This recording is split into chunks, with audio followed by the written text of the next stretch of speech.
ఈ గురు పూజ సందర్భంగా ముఖ్యంగా మనం కొన్ని విషయాలు తెలుసుకోవాలి. ఒకటి, పూజ అన్న విషయం తెలుసుకోవాలి. గురు పూజ అంటే పూజ అంటే గురువులకు చేసేటువంటి పూజ. ఇది జ్ఞాన పూజ, దీన్ని వేద పూజ అంటారు. అదే మరి శివ పూజ అంట, నిర్గుణ పూజ అన్నమాట. జ్ఞాన సంబంధమైనటువంటి పూజా విధానమే ఈ గురు పూజ. ఈ గురు పౌర్ణమి రోజు మనము ఈ గురు పూజ నిర్వహించడం సాధారణంగా మనకు ఆనవాయితీగా వస్తూ ఉంది. ఆ విధంగానే జరుపుకుంటూ ఉన్నాం. ముఖ్యంగా తెలుసుకోవాల్సిన మరొక విషయం ఏమిటంటే సత్సాంగత్యం గురించి ప్రతి ఒక్కరు తెలుసుకోవాలి. ఈ రోజుల్లో సత్సాంగత్యం అనేటువంటి ఒక వ్యవస్థ చాలా అవసరం ఈ నవ సమాజంలో. సత్ ప్లస్ సాంగత్యం, సత్ ప్లస్ సంఘం, సద్గురు సాధు సాంగత్యం అని కూడా అంటుంటారు. సజ్జనుల సాంగత్యం అని కూడా అంటుంటారు. సజ్జనులు సత్ ప్లస్ జనులు, సత్య మార్గంలో నడుచుకునేటువంటి మానవులు అని. సత్సంగం అంటే ఇక్కడ మెయిన్గా మీరు కనుక్కోవాలి. సత్సంగము, సత్సాంగత్యము, సాధు సాంగత్యము అంటే ప్రతి వర్డ్లో మొదటి లెటర్ సా అని ఉంది. ఆ సా అనేటువంటి అక్షరాన్ని మనము తెలుసుకోవాలి. సా అంటే సత్యము అని. సత్యం బ్రహ్మ అని చెప్పబడేది. అంటే సత్యజ్ఞానం, ఆత్మజ్ఞానం, యథార్థ జ్ఞానం, శాశ్వతమైన దాన్ని మనం సత్యము అంటాం. అటువంటి జ్ఞానాన్ని తెలుసుకోవడమే సాంగత్యం యొక్క ప్రధాన ఉద్దేశం. దాన్ని సత్సాంగత్యం అంటాం. కానీ ఈ రోజుల్లో ఎవరికైతే ఈ సత్సాంగత్యం లేదో వాళ్ళు నిజంగా చెప్పాలంటే దురదృష్టవంతులే.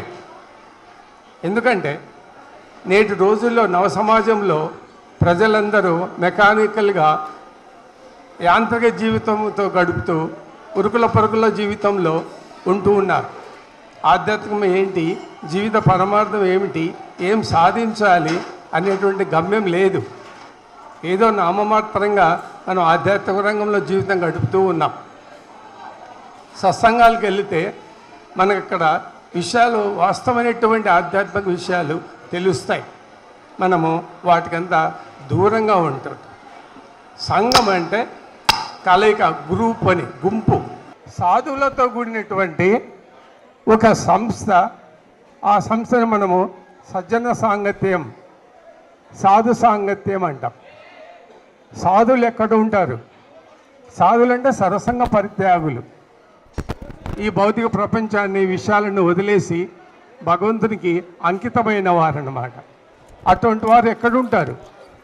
సత్సంగాలలో ఉంటారు, సాధు సంఘాలలో ఉంటారు, సజ్జనులలో ఉంటారు. వాళ్ళని వెతుక్కుంటూ మనం వెళ్ళాలి. ఎక్కడ ఉన్నారు వాళ్ళని. మనకు సాధారణంగా ఎక్కడంటే అక్కడ ఇటువంటి గురువులు మనకు దొరకరు.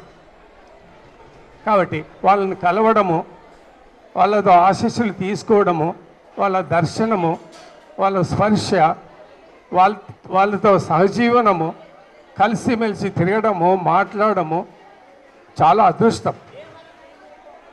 పాప వినాశనం, మోక్షం కలుగుతుంది. అటువంటి అదృష్టం అందరికీ కూడా కలగదు. కాబట్టి ఈ రోజులలో ప్రతి ఒక్క వ్యక్తి కూడాను ఒక సాధు సాంగత్యం అంటే సజ్జనుల యొక్క గ్రూపు, ఒక సంఘం ఎక్కడుందో వాటితో మీరు సంబంధం ఏర్పరచుకోవాలి. వాడు వెళ్తూ ఉండాలి. నిత్యము ఒక రోజులో కొంత టైం కేటాయించి వాళ్ళని దర్శించుకుంటూ ఉండాలి. సాధునాం దర్శనం, మన శ్లోకాలు ఉన్నాయి తెలుసు. సాధునాం దర్శనం పుణ్యం, సాధునాం స్పర్శ పాపనాశనం. కాబట్టి ఈ సాధులు ఎక్కడున్నారు, గురువులు ఎక్కడుంటారని మీరు పోతే అక్కడ మీకు సత్జ్ఞానం, సత్యజ్ఞానం తెలుస్తుంది. పరమాత్ముడు ఎవరు అంటే తెలుస్తుంది. సద్రూపం, పరమాత్ముడు అంటే సద్రూపం, సద్వస్తువు, సద్రూపంలో ఉంటాడనమాట. ఆ సద్రూపము, ఆ సద్జ్ఞానం మనకు సత్సంగాలకు వెళ్తే తెలుస్తుంది. కాబట్టి ఈ మధ్యకాలంలో ఈ సత్సంగాల యొక్క పరిచయాలు మనకు లేక మానవుడు అనేకమైనటువంటి ఆరోగ్య సమస్యలు, తర్వాత మానసిక ఇబ్బందులు, తర్వాత కుటుంబ సమస్యలు, ఆర్థిక సమస్యలు, ప్రపంచ విషయాల్లో చిక్కుకొని సతమతమవుతున్నారు జీవితంలో మార్గం తెలియక. కాబట్టి చూడండి, మనలో ఎప్పుడు ప్రతి ఒక్క వ్యక్తి బాగా గమనించండి, మనలో ఎప్పుడూ ఒక ప్రెజర్ ఉంటుంది శరీరంలో. మన శరీరాన్ని గురించి ఎవరు అబ్జర్వ్ చేయడం లేదు. ఒక ఒత్తిడి, ఒక కోలాహలం, ఒక ప్రెజర్, ప్రకంపనలు ఉంటాయి బాడీలో. అటువంటి ఉండరాదు. అవి మానసిక ఉద్రిక్తకు దోహదం అవుతాయి. టెన్షన్, స్ట్రెస్, డిప్రెషన్, ఫ్రస్ట్రేషన్ ఇటువంటి ఉంటాయి.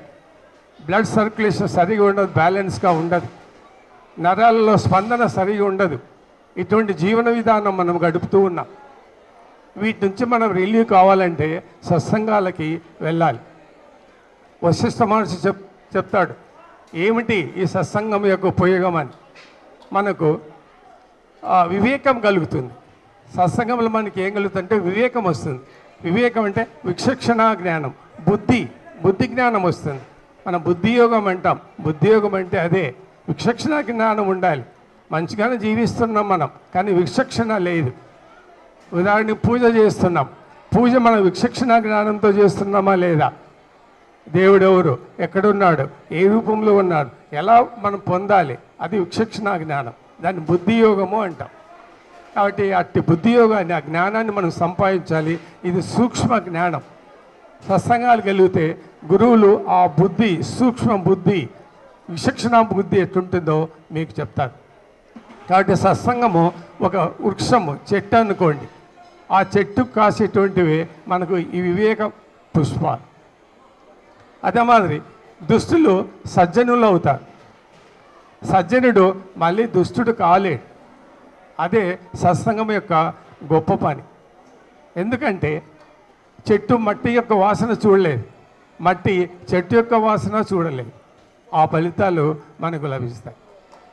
అందుకని ఇంకా చాలామంది పెద్దవాళ్ళు, ఋషులు అంతా చెప్పారు.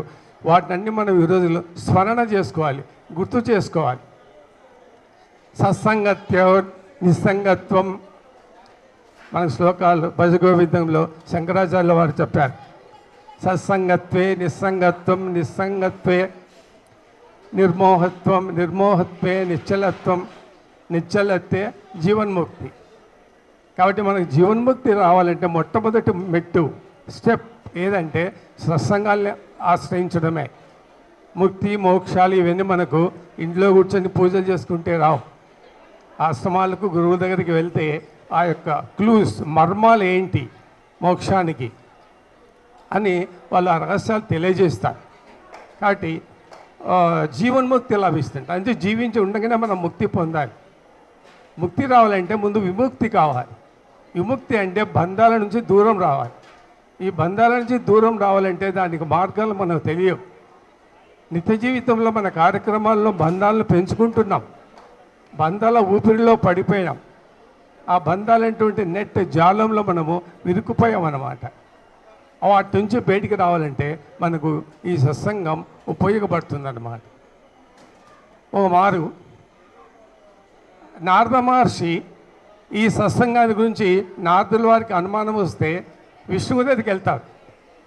వెళ్ళి స్వామి సత్సంగం అంటే ఏంటి, దానికి ఉపయోగాలు ఏంటి చెప్పండి అని విష్ణువుని అడుగుతాడు. అడిగితే విష్ణువు చెప్తాడు, ఇంత చిన్న విషయం నా దగ్గరికి రావాలా, వాడు పురుగును అడుగుపో చెప్తుంది అన్న. ఆ పురుగు దగ్గర పోయి నారదుడు అడుగుతాడు, ఒక 2 మాటలు మాట్లాడతాడు. సత్సంగం అంటే ఏంటి, ఉపయోగం చెప్పండి అని. ఆ పురుగు చనిపోతుంది. మళ్ళీ విష్ణు దగ్గరికి పోతాడు, మళ్ళీ అడుగుతాడు, ఈ మారు మీరు పావురం దగ్గరికి వెళ్ళండి అంటాడు. మళ్ళీ పావురం దగ్గరికి వెళ్ళి సత్సంగం అంటే ఏంటి, ఉపయోగాలు చెప్పండి అని అడుగుతాడు. పావురం కూడా చనిపోతుంది. మళ్ళీ విష్ణు దగ్గరికి వెళ్తాడు, మళ్ళీ విషయం అడుగుతాడు. అప్పుడు లేగదూడ దగ్గరికి వెళ్ళండి, ఈ విషయం అడగండి అంటాడు. నారదుడు మళ్ళీ అదే చేస్తాడు. లేగదూడ కూడా మరణిస్తుంది. అందుక నారదునికి విసుగు వచ్చేసింది. చివరిగా ప్రయత్నం చేస్తామని మళ్ళీ విష్ణువు దగ్గరికి వెళ్ళాడు. చివరిగా ప్రయత్నం చేద్దామని.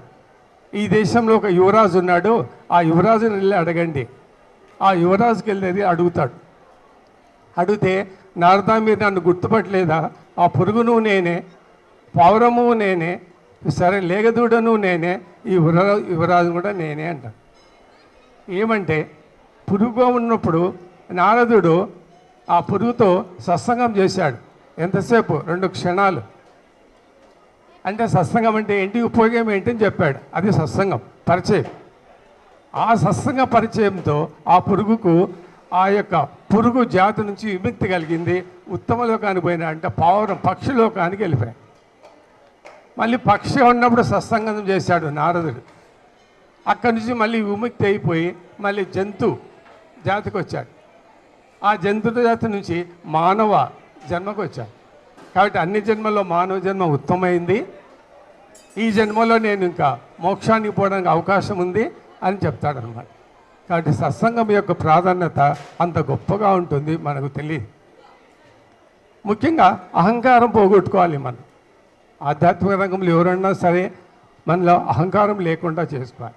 అహంకారం అంటే నేను, నాది, ఇది నాది, అది నాది, అది కావాలి, ఇది కావాలి అనేటువంటి కోరికలు ఉంటాయి. అంటే శరీరాభిమానం ఎక్కువ, మనకు అనాత్మాభిమానం ఎక్కువ, మిథ్యాజ్ఞానం ఎక్కువ, యజమానిత్వం ఎక్కువ. యజమానిత్వం అంటే నేను, నాది, శరీరము, ఈ శరీరం నాది, నేను అందంగా ఉన్నాను, ఆరోగ్యంగా ఉన్నాను అనేటువంటి అహంకారం ఉంటుంది. అటువంటి అహంకారం ఉన్నంత మనం ఎప్పుడూ ఆధ్యాత్మిక రంగంలో ముందుకు పోలేం. ఈ అహంకారం పోవాలంటే సత్సంగాలకే వెళ్ళాలి, గురువు దగ్గరికే వెళ్తే వాళ్ళ మర్మాలు నేర్పిస్తారు. ఎన్ని పూజలు చేసుకున్నా, ఎన్ని కార్యక్రమాలు చేసుకున్నా ఆ అహంకారం అనేది పోకపోతే ఎలాంటి అభివృద్ధి మనకు ఉండదు. కాబట్టి ఆ నేను అనేటువంటి అహంకారం పోవాలి. నాది, నేను అనేటువంటి అహంకారం పోవాలి. ఒక మాట ఇదే అనుమానము రామునికి వస్తుంది, నేను అంటే ఎవరు అని. అప్పుడు రాముడు వశిష్ఠుని యొక్క కుటీరంకి వెళ్తాడు. వెళ్ళి తలుపు తడతాడు. ఎవరక్కడ అంటాడు. నేనే అంటాడు రాముడు. నేనే అంటే ఎవరు అంటాడు. అదే నాకు తెలియకుంది గురుగారు, అందుకే మీ దగ్గరికి నేను వచ్చాను అంటాడు రాముడు. కాబట్టి ఆ నేను అనేటువంటిది మీరు బాగా అర్థం చేసుకోవాలి. శాస్త్రాలు, గ్రంథాలు, రావణ మహర్షి గొప్ప గొప్ప వారు చెప్పిందంతా ఇదే. నేను అనే రహస్యం తెలియనంత వరకు మీరు ఏమీ చేసుకోలేరు. మీరు శరీరాభిమానం ఉన్నట్లే. శరీరాభిమానం ఉన్నంత వరకు ఎప్పుడు మీరు అభివృద్ధి కాలేరు. నేను శరీరం కాదు, నేను శరీరం కాదు, నేను ఆత్మను, ఆత్మక అంశం అనేటువంటి ఆలోచనలో ఉండాలి. అంటే మన శరీరంలో ఆత్మ అనేది ఉంది. కాబట్టి నేనంటే ఆత్మ అని, శరీరం కాదు. కాబట్టి ఆ యొక్క తత్వం పోవడానికి మనం ఆ నేను అనేటువంటి అంశాన్ని బాగా పరిశోధన చేసి మీరు ఆలోచన చేసే ఒక నిర్ణయానికి రాదు. కాబట్టి పరమాత్ముడు బయట లేడు, మన శరీరంలోనే ఉంటాడు, ఆత్మరూపంలో జీవాత్మ. కాబట్టి జీవో బ్రహ్మ, ప్రాణం బ్రహ్మ అని చెప్పబడింది. ఏ జీవం ఉందో ఆ జీవం పరమాత్మయే, ఏ ప్రాణం ఉందో ఆ ప్రాణం పరమాత్మ యొక్క రూపమే, స్వరూపమే. దాన్ని పొందాలి. అంతేకాకుండా మనకు భక్తి, నమ్మకము, విశ్వాసాలు, మూఢనమ్మకాలే కాకుండా మన దగ్గర కొన్ని మంచి సంస్కారాలు నేర్చుకోవాలి. ఈ మధ్యకాలంలో మనకు సంస్కారం లేవు, క్రమశిక్షణలు ఉన్నాయి కొద్ది వరకు. కానీ సమాజంలో కావాల్సి ఏంటంటే సంస్కారాలు కావాలి. ఈ రోజుల్లో కరువైంది సంస్కారాలే. ఇప్పుడు గురు బ్రహ్మ, గురు విష్ణు శ్లోకాలు చదువుతూ ఉంటాం. ఎంతమంది గురువులకు ఈ రోజుల్లో రెస్పెక్ట్ ఇస్తున్నారు? గురువులకు ఆదరణే తగ్గిపోయింది. మాతృదేవోభవ, పితృదేవోభవ అంటున్నాం. ఈ యొక్క కాన్సెప్ట్, ఈ సంస్కృతి ఎక్కడి నుంచి వచ్చింది? సత్సంగాల నుంచే వచ్చింది. కానీ మనం ఈరోజు తల్లిదండ్రులకు రెస్పెక్ట్ ఇస్తున్నామా? వృద్ధులకు రెస్పెక్ట్ ఇస్తున్నామా? మన మాతృదేవోభవ అంటున్నాం. అంటే లెట్ మదర్ బీ గాడ్ అని అర్థం. అదే మాదిరి పితృదేవోభవ అంటాం. ఏమిటి అర్థం? లెట్ ఫాదర్ బీ గాడ్ అని అర్థం. మరి అటువంటి తల్లిదండ్రులను పూజిస్తే భగవంతుని పూజించినట్లే మన గ్రంథాలు చెప్తున్నాయి. శ్రీకృష్ణుడు కూడా చెప్పినాడు, వృద్ధులైనటువంటి, వృద్ధాపులైనటువంటి తల్లిదండ్రుల్లో నేను ఉంటాను, తల్లిదండ్రులు పూజ చేస్తే నాకు పూజ చేసినట్లే అని మనకి ఎన్నో గ్రంథాలలో ఈ విషయాలన్నీ ఉన్నాయి. గురువులు, దేవతలందరూ తల్లిదండ్రులనే పూజించారు, పూజించే గొప్పవాళ్ళు అయిపోయినారు. కానీ నేడు ఈ వృద్ధులు, తల్లిదండ్రులంతా వృద్ధాప్య శరణాలయాల్లో ఉన్నారు, అనాథ శరణాలయాల్లో ఉన్నారు. అన్నమో దేవోభవ అంటున్నారు, వృద్ధాపో నరకో దేవోభవ అంటున్నారు. మరి వాళ్ళని ఆదుకునేది ఎవరు? కాబట్టి ఇటువంటి సంస్కారాలు ముఖ్యంగా మనకి యూత్లో రావాలి.